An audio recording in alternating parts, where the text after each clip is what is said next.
Okay, so we just learned about photosynthesis and we did the flowchart already for cellular respiration. So you should have a rough idea already of the steps of cellular respiration. Cellular respiration is incredibly important for all living organisms, and it is especially important in eukaryotes because it is how we receive cellular energy. And if you remember, right, chemical energy is going to be things like glucose and starch. And while that is available, it is potential energy. It is not available for your muscles to be moving. It needs to be converted into kinetic energy. And in doing so, our cells are converting that chemical energy into cellular energy, or ATP. So when we talk about energy for cells, okay, again, here are our overall objectives. Make sure that you can answer these. These are from the book. So as always, do look for these and read them in the sections of the book as appropriate. But let's get into why cellular respiration matters. And as I mentioned, we need ATP for energy, but we can't just have that willy-nilly, okay? The solar energy that comes in is in a format that even plants can't directly use. Plants need to convert that solar energy into glucose, and then that glucose can be used to generate energy for growth and repair, or for reproduction, or even for other processes like anything to do with DNA and protein making proteins, and plants move, response to stimuli, all of those things, okay? ATP is needed for energy, and as such, you breathe oxygen. Plants use oxygen. Fungi use oxygen. We use oxygen.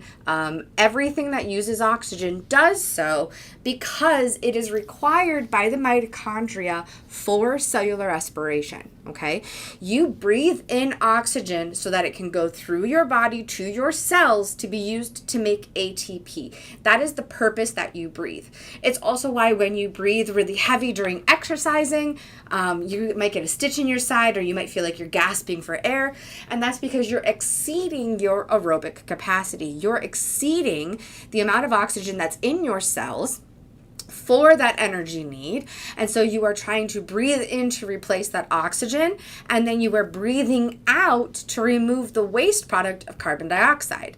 And if you remember, oxygen and carbon dioxide are cycled between plants and animals, as well as that water and the glucose. And so this whole cycle of these nutrients is occurring because your cells need energy. And again, this doesn't matter if you're a plant, an animal, a fungi, a protist, whatever you are, as long as you are a eukaryote, you are breathing oxygen to produce ATP within the mitochondria, okay? So that is why we are breathing oxygen. When we look at cellular respiration, we already should know the equation, because the equation of cellular respiration is the opposite of photosynthesis. Cellular respiration and photosynthesis are opposites of each other. The products of one are the reactants of the other, because this is that nutrient cycle.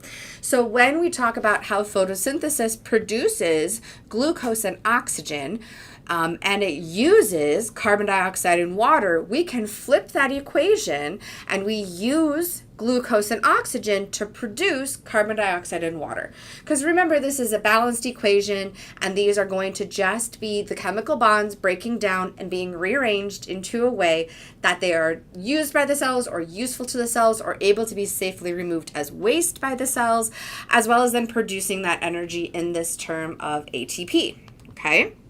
So while photosynthesis happens in the chloroplast, cellular respiration happens in the mitochondria. And the mitochondria, remember, is believed to have been a prokaryotic cell that was engulfed by a eukaryotic cell, but it is found in all eukaryotes. So it's very early in the evolution of eukaryotic cells. And as you know, it's the powerhouse of the cell. Well, this is why. So what happens in the mitochondria is that we have an outer membrane and we have an inner membrane.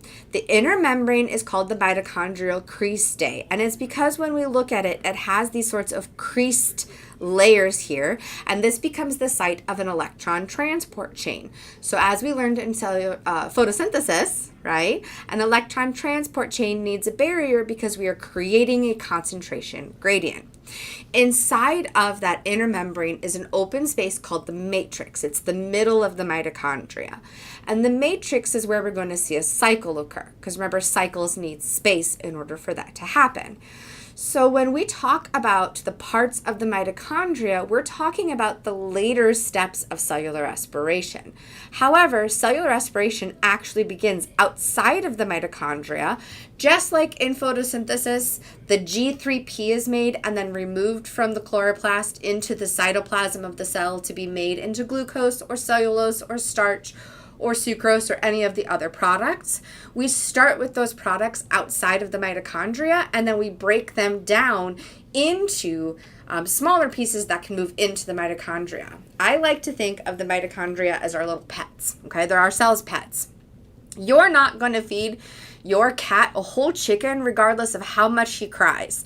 Personal experience, one of my cats will fight you for some chicken, okay? I don't give him the whole chicken. He doesn't get to run off with the whole chicken. Instead, if I decide to share because I'm being nice to him, and he's my old man, so I'm always nice to him, I'm going to break off pieces of that chicken and feed it to him so that he can eat it effectively and not choke. Your mitochondria are getting broken off pieces of sugar so that they can use those effectively and not have to struggle with anything there. It's why our cells likely kept the mitochondria as a pet. We are capable, our cells, our eukaryotic cells are capable of breaking that sugar, and the mitochondria is very effective at then using that broken sugar to generate a ton of ATP. So let's go through the steps of cellular respiration, okay? There are actually 4 steps of cellular respiration. We talk about glycolysis, which we talked about in the flow chart, glyco meaning sugar and lysis meaning to break. So this is going to start in the cytoplasm, and it's going to break that large 6-carbon sugar down into a couple of small carbon sugars, okay? Then we have the preparatory reaction, which wasn't in the flow chart. It is a intermediary step. We are going to talk about it here. I do want you to know it. But when you think about the flow chart, if I added that in there, it'd be a lot of extra space. Then we have the citric acid cycle, also known as the Krebs cycle. Again, I prefer to call it the citric acid cycle because it's less confused with the Calvin cycle or the light independent cycle in photosynthesis, okay? And then we have the electron transport chain. Now, this last step, and it looks like I need to renumber these. That's okay, I'll do that, okay? 1, 2, 3, 4. Citric acid cycle is step 3. Electron transport chain is step 4. What that does, that last step, is that's where we see the majority of the ATP being produced.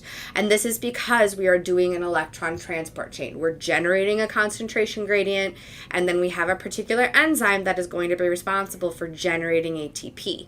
And if you were paying attention in cellular or photosynthesis, you should know that in cellular respiration, our enzyme is ATP synthase because it's the enzyme that makes ATP. Cool, right? All right, first check your understanding here, so make sure that you can answer these questions. If you cannot answer these questions, go back and review as well as reading the chapter of the book. And when you're ready, continue on to the next part of the lecture. Okay. All right, let's talk about step 1 in a little bit more detail. Now, we know that step 1 takes place in the cytoplasm because, again, I am breaking down my 6-carbon sugar into a smaller 3-carbon sugar that is capable of moving across the membrane into the mitochondria.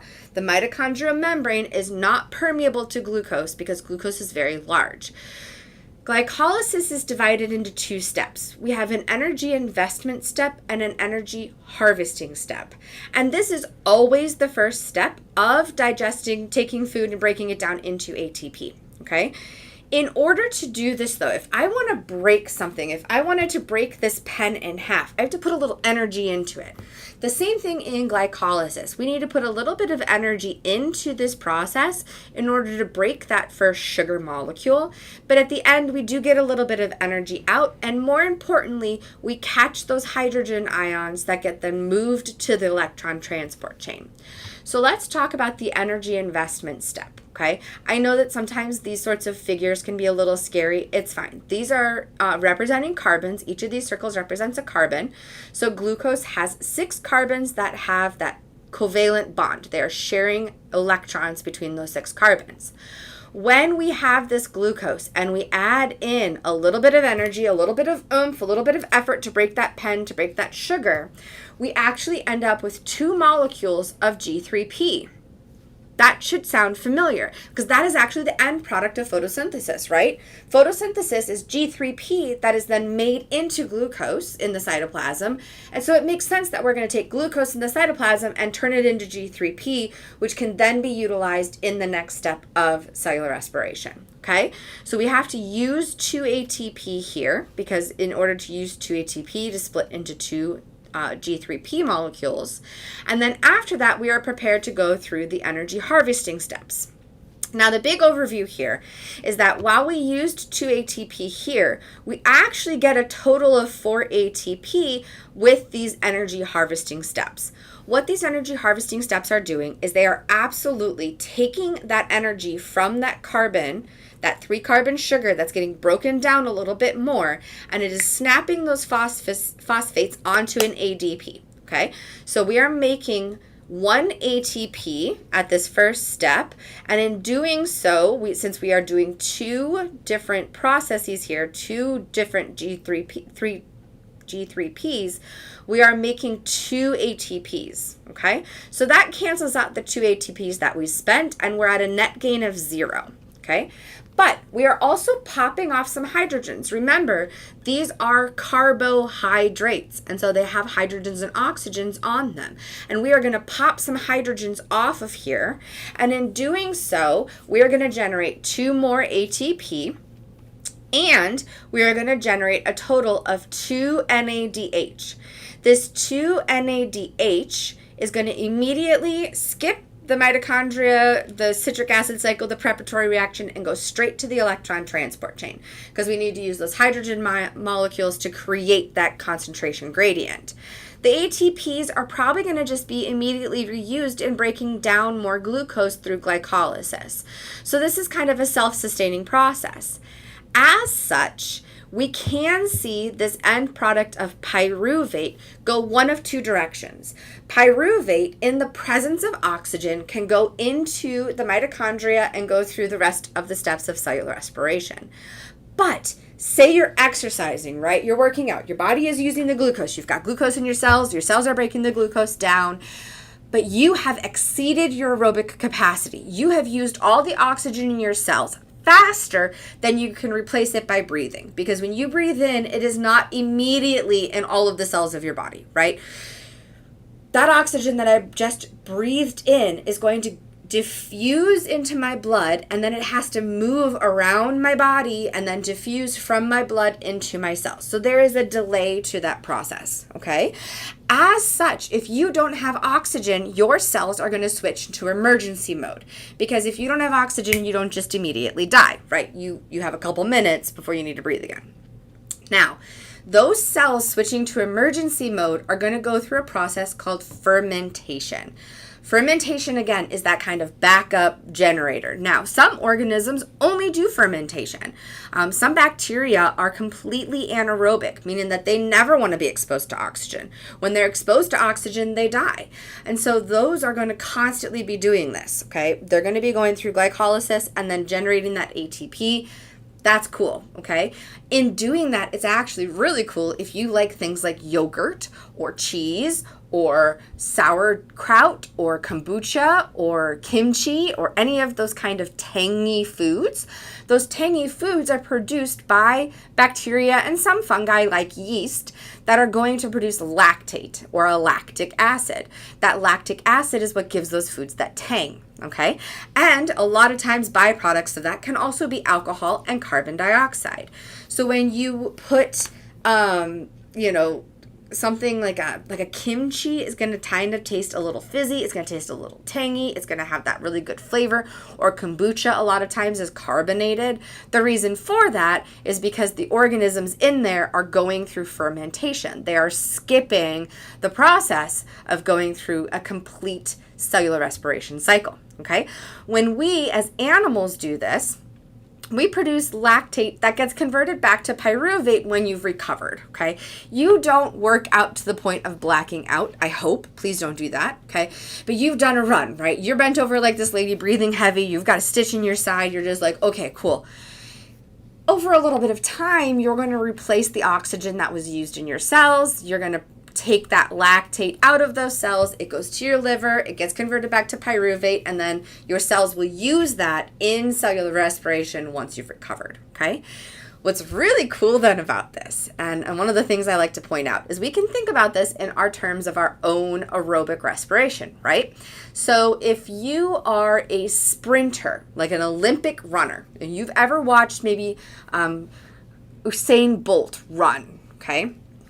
When he's running 100 meters in less than 10 seconds, he's not breathing during that time, because in the time that it takes for him to breathe to then run, his body is not going to move that oxygen around his system fast enough. And so he actually breathes kind of heavily beforehand. You're going to saturate those cells with oxygen as much as possible, and then you breathe afterwards. You can hold your breath for 10 seconds, right? And in doing that, you're actually like reducing one of the things you have to kind of think about, because if you're a long distance runner, right, you're trying to sustain that oxygen movement through your blood so that you can run for that marathon distance. And so you're trying to pace your breathing, and you're breathing in and breathing out, and you're doing that in a regular way that is providing your cells with enough of that oxygen. So when we talk about these sorts of different ways of training, right, like this is why your cells are going through either fermentation and they're not getting a ton of ATP, or they're going through that process of cellular respiration and they are getting a lot of ATP. Okay? Awesome. Check your understanding on glycolysis. Make sure that you understand fermentation and why it's important, and then get ready for the next step. Okay. Step 2 of cellular respiration does occur within the mitochondria, and it actually occurs in the mitochondrial matrix. And so what happens is that 3-carbon pyruvate, that 6-carbon glucose was broken down into a 3-carbon pyruvate, but that pyruvate isn't really in the state that the citric acid cycle can utilize it. So in order for the pyruvate to be prepared for the citric acid cycle, we actually are going to see the preparatory reaction occur. I like to call this the prep step because it rhymes and it's much easier to say than preparatory reaction. Okay, so the prep step takes the pyruvate and it knocks off one of the carbons of that pyruvate. So now it's a 2-carbon sugar.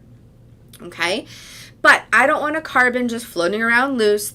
The carbon gets snatched up by 2 oxygens in order to make CO2, which is that carbon dioxide byproduct. Again, this has to occur within the mitochondria, and your mitochondria requires oxygen. So if we're looking at any steps in the mitochondria, oxygen is a required reactant. It is something that needs to be in that reactant space, okay? As such, when we pop that carbon off, we also have a loose hydrogen, and that loose hydrogen gets picked up again by NAD, NAD being our carrier molecule. That NADH will then go right to the electron transport chain and will pop on over there, passes the citric acid cycle, and just goes right to the end step. Okay?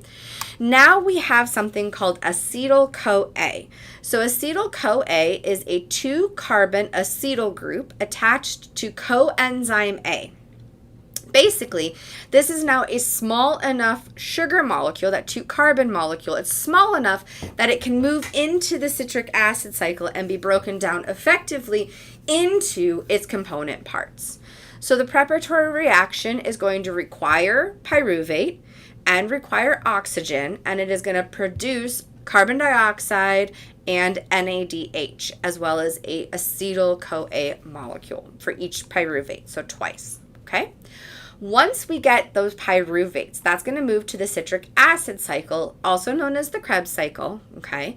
And here again, we require oxygen. If I'm taking carbons off of a sugar, I need those carbons to be attached to something, carbon dioxide being our balanced part of our equation. This is where we see the majority of our carbon dioxide output.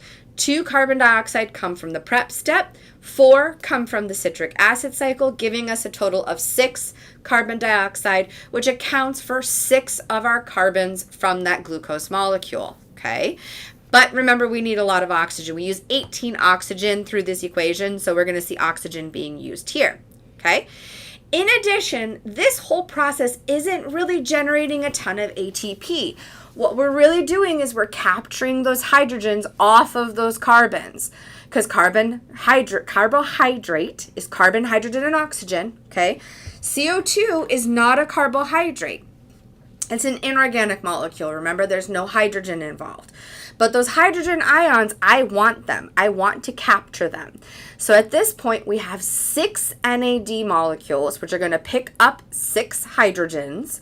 And we have 2 FAD molecules, which are each going to pick up 2 hydrogens for a total of, oh gosh, I have to do math here really quick. My brain just stopped. 10 hydrogen ions, as well as the couple that we've picked up before. We have a total of 12 hydrogen ions, which C6H12, here's where all of our hydrogens are now accounted for, okay? We do produce just a little bit of ATP because we're breaking bonds. We can capture some ATP here. But what we're really doing is we are generating hydrogen ions, okay? And again, these hydrogen ions are going to be moved to the third step where we get the majority of our ATP.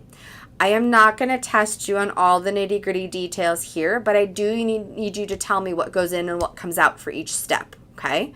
So, when we get to step 4, this is where the magic happens, okay? In the mitochondrial cristae, so in that inner membrane space, we have proteins that work as electron transport chains. Electrons get popped off of the hydrogens when the NADH brings them over to this membrane. This should look very familiar because this is not very different from what we see in photosynthesis in the chloroplasts, in those thylakoid membranes. Instead, what we see here is this electron gets excited and it is passed through these different proteins so that that energy of that movement of that electron is able to pump the hydrogen ions across their membrane into a high concentration gradient. And these hydrogen ions do not want to be in a concentration gradient. They don't like it, right? Mother Nature wants it to be equal. And so these hydrogen ions are trying to find a way back across the membrane into the matrix, back into this inner membrane space. From this inner membrane space into the matrix, okay? But the membrane is not permeable. The hydrogen ions cannot simply diffuse across the membrane. They have to move through a channel, through a gate, and that gate is once again ATP synthase. ATP synthase is an enzyme that is conserved, and that is going to use the movement of those hydrogen ions to generate ATP. Okay. Again, though, I don't want hydrogens and loose electrons just hanging around. And so those hydrogens and electrons get snatched up by an oxygen, producing a water molecule as our final byproduct. So, isn't that super cool, right? I think so. I think it's really cool. And I also love that it's just, we start with an electron transport chain in photosynthesis and we end an electron transport chain in cellular respiration. These processes really are opposite of each other. They are going to be mirrors, the yin and yang of nature, if you will. Okay? When we get to the end product, then we can produce anywhere from, 28 to 38 ATP. It really depends on what book you look at, what cell you look at, which organism you look at, because obviously everything is going to be a little bit different based on what that organism is. Your muscle cells are very effective at converting energy into ATP, whereas maybe like maybe your brain cells don't function as well. That's not true. Your brain works really well at generating ATP because you need it for thought processes, all right?